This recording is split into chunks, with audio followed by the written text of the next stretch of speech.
Bismillahirrahmanirrahim. Assalamualaikum warahmatullahi wabarakatuh. Alhamdulillahi wa kafa. Wassalatu wassalamu ala habibina Muhammadin al-Mustafa. Arsalahu Allahu basyiran wa nadhira wa da'iyan ila Allahi biiznihi wa sirajan munira.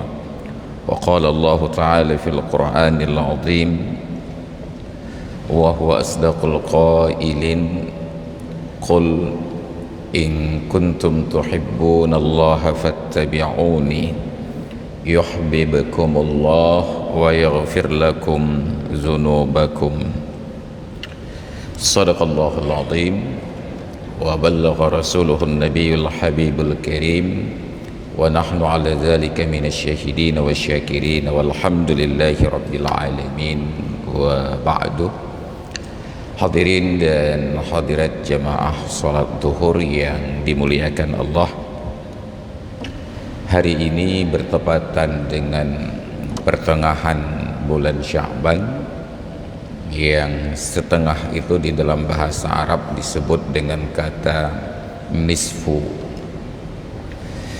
Karena pertengahan Sya'ban, maka tadi malam di banyak tempat ada keramaian di masjid, di menazah dan di musalla. Sungguh luar biasa dan kita kagum. Saya datang ke sebuah masjid, hadir untuk sholat isya, dan ternyata jamaah mulai dari yang bapak-bapak sampai dengan ibu-ibu meluber sampai keluar masjid. Kita kagum. Cuma kekaguman tersebut hanya apabila kita tidak memperhatikan malam sebelum dan malam sesudahnya. Keramaian di masjid hanya untuk malam nisfu Sya'ban.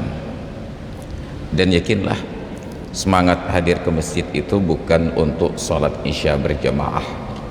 Karena kalau untuk sholat isya berjamaah, sungguh malam-malam yang lain pun ada isya dan ada jamaah, tapi tidak seramai tadi malam. Kalau begitu kesimpulannya, mereka datang ke masjid bukan untuk sholat isya berjamaah, tetapi untuk agenda lain, yaitu menyemarakkan malam nisfu Sya'ban. Tidak ada yang salah, kecuali bahwa malam-malam sebelumnya dan malam sesudahnya semangat untuk datang ke masjid sholat isya berjamaah tidak sedemikian rupa. Ini gambaran umum tentang kehidupan kita, bukan hanya tentang keberagamaan kita, bahkan gambaran umum tentang kehidupan. Apa yang terjadi tentang agenda tadi malam? Jawaban sederhananya, kita ini adalah korban iklan. Karena nisfu Sya'ban itu diiklankan secara gegap gempita di berbagai lapisan masyarakat dan komunitas, maka orang-orang tergerak untuk hadir. Satu. Yang kedua, kita ini adalah masyarakat yang paling senang adanya perayaan dan keramaian. Maka peristiwa sekecil apapun dibuatkan upacaranya. Jadi kalaulah semua upacara tersebut dibuatkan tanggal merahnya, hampir setengah waktu dalam setahun itu hari libur karena upacara. Hari ibu, hari ayah, hari anak, hari nenek, hari kakek, bandum harinya.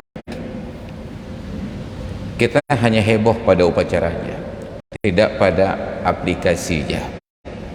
Setelah peringatan hari ibu, apa yang kita lakukan untuk para ibu? Tapi di hari ibu tersebut, kita terharu melihat anak-anak menemui orang tuanya, dibasuh kakinya, dibasuh tangannya, didudukkan dengan terhormat. Begitu hari tersebut berlalu, bahkan begitu upacara itu berlalu, ibunya kembali menjadi babu. Kita hanya semangat pada seremonialnya. Demikian pula di negeri ini, di hari kemerdekaan Republik Indonesia, sepanjang jalan diangkat bendera, digantung bendera. Tapi hanya di hari kemerdekaan. Bahkan di hari kemerdekaan itu pun rakyat ini tetap tidak merasakan kemerdekaannya. Kita bangsa yang menjadi korban iklan dan orang yang terprovokasi dengan senangnya keramaian, walaupun keramaian sehari harus dibayar dalam durasi waktu yang panjang. Maka tidak terkecuali di lingkungan kampus, di hari-hari keramat, saat sebagian kita diwisuda, itu kerabat dari kampung datang kemari, 1, 2, 3 rombongan. Alhamdulillah bisa menghidupkan ekonomi di Banda Aceh. Okupansi hotel-hotel tersebut meningkat dan perputaran uang pun meningkat. Tapi tentu datang dari kampung kemari perlu biaya, berutang ke sana kemari. Setelah selesai makan kenduri dan mentraktir kawan-kawan, biayanya luar biasa. Kemudian mulailah berpikir bagaimana membayar cicilannya. Kita bangsa yang senang kenduri tanpa substansi, dan kenduri itu semakin lama semakin besar karena dicontohkan oleh para pembesar kita. Makanya mereka disebut pembesar karena memang acaranya besar-besar, bukan karena badannya besar. Dibuat acara yang heboh, nauzubillah, kehilangan substansi. Maka apa yang perlu kita ingatkan? Di dalam Islam, kesederhanaan itu adalah intinya. Nabi kita telah memberikan tuntunan dan keteladanan. Keteladanan beliau ini adalah yang terbaik, saking baiknya diapresiasi bukan oleh lembaga internasional, tetapi oleh Allah Subhanahu wa taala. Wa innaka la'ala khuluqin 'azim. Sungguh wahai Muhammad, engkau itu berada di atas standar akhlak yang agung. Apa yang beliau contohkan? Kesederhanaan. Maka orang-orang yang hidup dengan beliau orang-orang yang sederhana. Pasukan yang berperang dengan beliau pasukan yang sederhana. Pendidikan yang beliau berikan adalah pendidikan yang sederhana, tidak muluk-muluk. Tapi luar biasanya, hasil yang mereka peroleh semuanya adalah yang luar biasa. Untuk kehidupan, kita tidak pernah melihat sepanjang zaman kehidupan seindah orang-orang yang hidup di zaman beliau dengan kepedulian yang tinggi. Melihat ada orang yang berharap bantuan, mereka tidak menunggu untuk keluar ucapan mohon bantuan, mereka langsung memberikan bantuan. Melihat ada orang-orang yang berbuat dosa, mereka tidak merasa perlu menjadi ustadz untuk menyampaikan teguran, mereka memberikan teguran. Maka Allah abadikan, kuntum khaira ummatin ukhrijat linnas. Dulu kalian adalah umat yang terbaik yang Allah keluarkan untuk kemanusiaan. Ta'muruna bil ma'ruf, kalian menyuruh pada perbuatan yang ma'ruf. Wa tanhauna 'anil munkar, kalian cegah dari perbuatan-perbuatan yang mungkar. Wa tu'minuna billah, dan kalian beriman kepada Allah. Mereka yang hidup di zaman itu juga ada penguasa, presiden dan menteri-menteri, dirjen, kabak, kabit, staf, semuanya ada. Tapi luar biasanya, untuk jabatan itu mereka tidak perlu berpikir tentang karir dan harus ada sertifikat dan ijazah. Luar biasanya, semua persoalan terurus dengan baik dan tidak ada warga negara dan rakyat yang terabaikan. Ada presidennya, tapi tidak dipanggil dengan kebanggaan sebagai seorang presiden. Di masa Rasulullah beliau hanya dipanggil Rasulullah. Di masa Abu Bakar beliau hanya dipanggil ya Khalifata Rasulillah, disingkat menjadi ya Khalifah. Di masa Sayyidina Umar dan setelahnya mereka hanya dipanggil ya Amirul Mukminin, wahai orang yang memerintah orang-orang yang beriman. Sekarang saja aneh-aneh gelarnya, Sahibus Sumuwi, paduka yang mulia, tapi urusan nggak ada sama sekali. Kita hanya ingin kebesaran pada sebutan. Makanya hanya negeri ini barangkali di dunia yang bahkan di acara pernikahan ijab dan qabul gelar akademik harus ditabalkan. Saya nikahkan kepadamu wahai Profesor Dr. Tengku Haji Masrul Aidi LCMA, putri saya fulanah, al-fulan, al-fulan, al-fulan. Hanya kita yang paling getol dan bangga dengan gelar-gelar akademik, walaupun tidak bermakna. Na'udzubillah. Makanya kita diajarkan oleh Rasulullah sejak dari zaman dahulu, wala taj'alid dunya akbar hammina. Ya Allah, jangan engkau jadikan dunia ini sebagai kegelisahan terbesar, kerisauan tertinggi kami. Wala mablagha ilmina, dan jangan engkau jadikan dunia ini sebagai nilai dari ilmu yang kami pelajari. Orang sekarang merasa rugi apabila punya gelar akademik tetapi tidak mendapatkan gaji. Kuliah S1, S2, S3, karena kuliahnya fakultas pertanian, pulang kampung dia praktekkan ilmunya, dia bajak sawah dengan ilmu yang tertinggi, dia tanam padi. Orang sekampung akan mencemooh, oh citi kula menyang-menyangkat kula padi citi. Bayangkan, andai kata teori yang sama kita praktekkan pada kedokteran, orang yang kuliah kedokteran dengan biaya SPP yang tinggi, S1 spesialis sampai S3 dokter SP pulan, harusnya berbicara dengan bahasa pertanian, kita gugat. Apa juga katanya udah S3, ternyata cuma bagian suntik pasien juga. Ternyata tidak berlaku di bidang kedokteran. Diapresiasi dokter, padahal sama seperti petani, melakoni ilmunya. Tapi kita cemooh sarjana yang turun ke sawah untuk bertani, sarjana pertanian, dan kita apresiasi S3 di bidang kedokteran yang duduk di klinik dan di rumah sakit untuk menyuntik pasien. Bayangkan anomali dalam otak kita sebagai orang yang menjadi korban dari iklan. Kenapa? Kita pandang kalau sudah jadi dokter sudah hebat, kalau jadi petani tidak hebat. Bayangkan andai kata semua petani berhenti, dokter akan makan apa? Tidak ada obat menggantikan rasa lapar. Promak hanya menggantikan untuk sakit mah saja.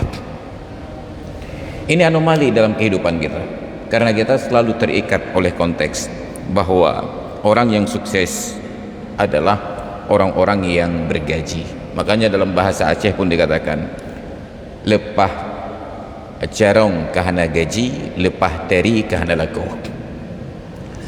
Jadi orang kalau sudah sangat pandai itu harusnya bergaji, bukan berimprovisasi. Orang kalau sudah sangat cantik ceweknya harus punya suami, bukan untuk pengabdian.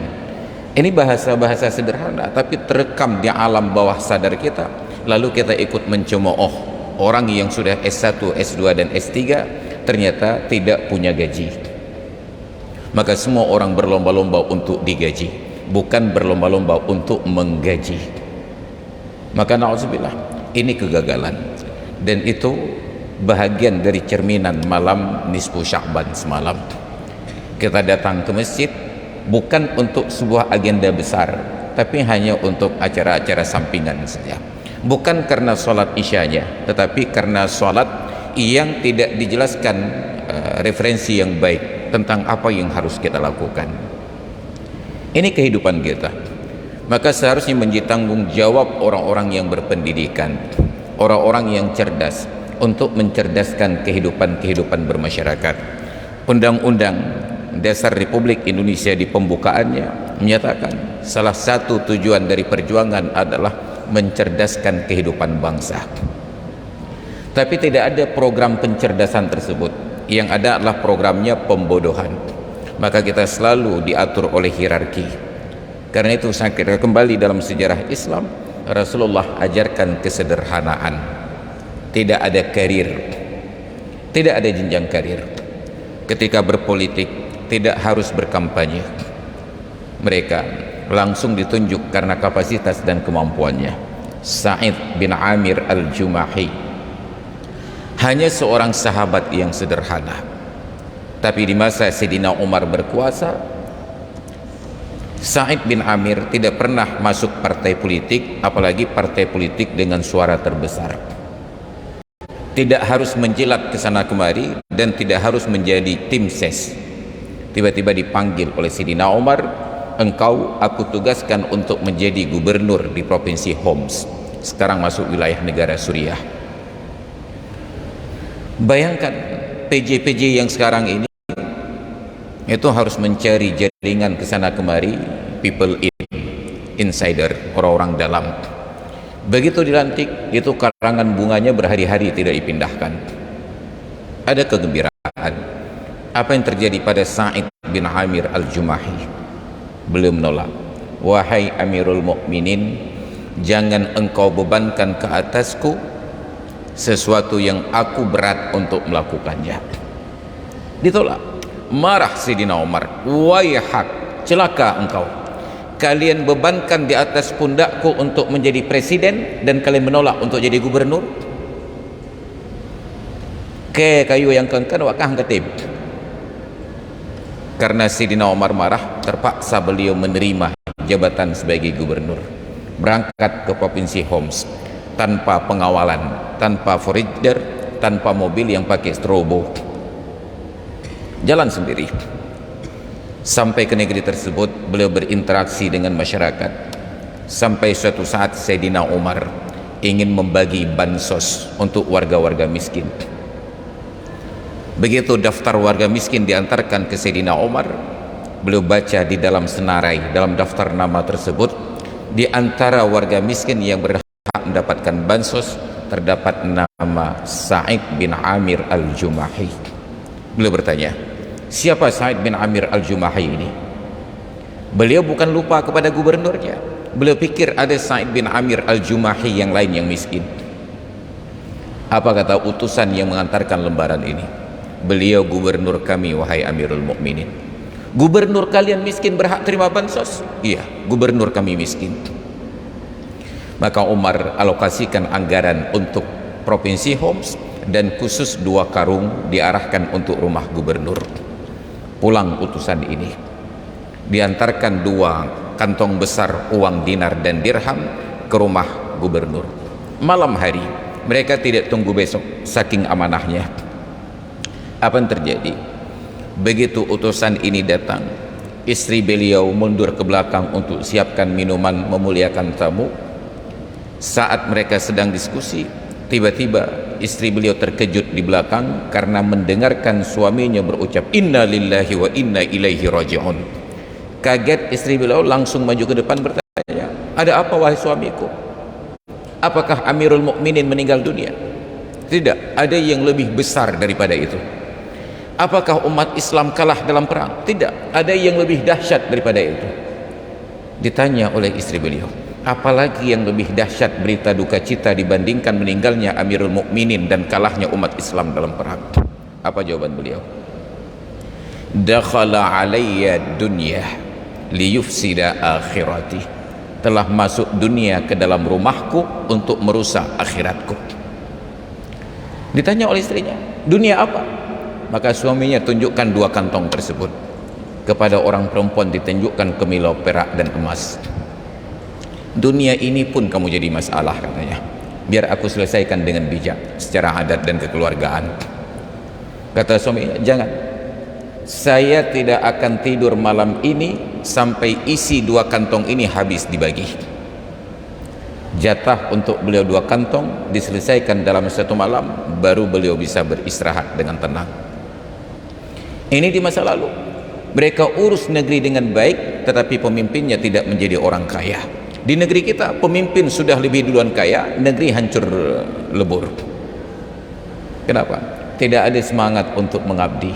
Maka lagu Padamu Negeri itu diputar pada saat jam-jam tidur di akhir acara TVRI setelah berita terakhir. Keluarlah 2 ekor iti angsa. Padamu negeri, kami berjanji kami mengabdi jiwa raga kami. Enggak pernah lagi ditonton oleh para pejabat. Na'udzubillah summa na'udzubillah.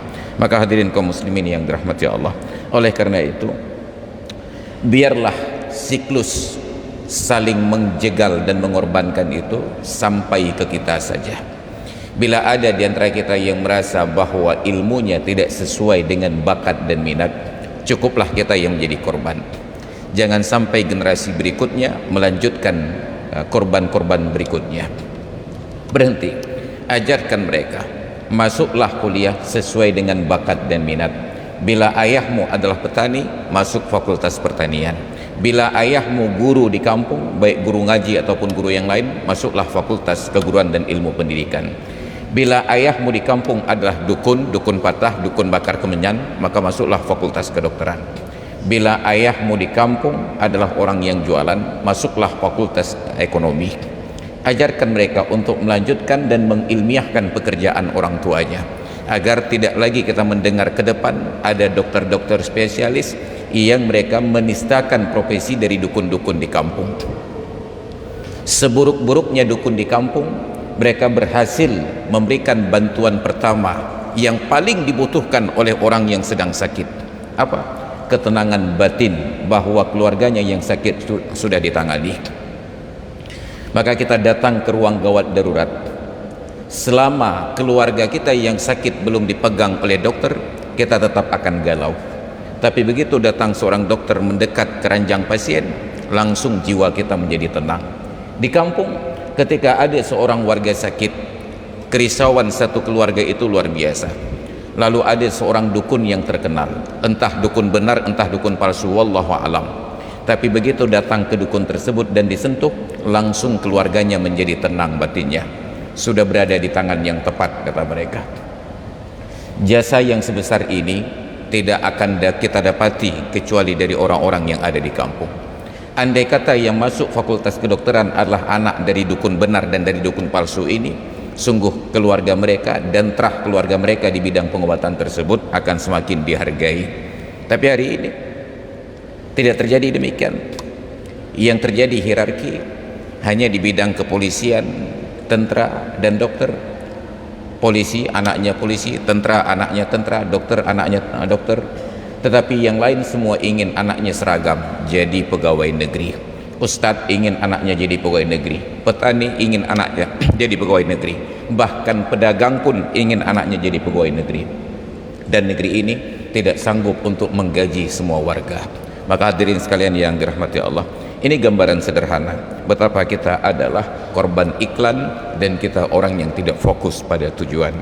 Maka mudah-mudahan praktek tadi malam kita berkumpul di masjid untuk meramaikan kegiatan peringatan nisfu Sya'ban itu hanya sebagai pemicu agar di malam-malam yang lain untuk sholat isya kita tetap bersemangat datang ke masjid, bukan karena sholat sunat nisfu Sya'ban, tapi karena sholat isya hukumnya adalah wajib dan berjamaah adalah fardu kifayah. Hadirin sekalian yang dirahmati Allah, demikian yang dapat saya sampaikan. Mudah-mudahan bermanfaat untuk diri sendiri dan kita semuanya. Terima kasih atas perhatian dan mohon maaf atas segala kekurangan. Hadanallahu wa iyyakum ajma'in. Assalamualaikum warahmatullahi wabarakatuh.